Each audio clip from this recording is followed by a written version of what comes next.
இருக்கேன் அதான் சும்மா அப்படியே நல்லா கலகலண்டு போகுதுக்கு ஒரு சந்தோஷத்தில் 5வது நிமிஷம் சொல்ல மறந்துட்டீங்கன்னா கதை வலிச்சுட்டு யோ பிரசிடண்ட்டுக்கு ஏதோ ஆச்சியான்னு 5 நிமிஷம் கூட நிம்மதியாக உட்கார முடியாம அப்பப்போ இருக்கேன் சொல்லிக்கிட்டே இருக்க வேண்டியிருக்கு.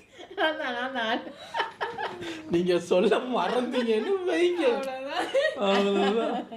ஐயோ என்ன வாழ்க்கைன்னு. காலையில் ஒரு 8 மணி வரைக்கும் தூங்குவோன்னா முடியாது. அங்கே 6 மணிக்கே மீட்டிங்க்கு ரெடியாக இருப்பாங்க. கடகடன்னு எந்திரிச்சோமா டீயை குடிச்சோமா.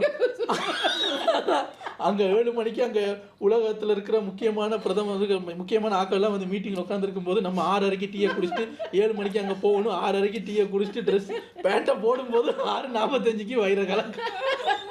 ஐயோ ஒரு பதவிக்கு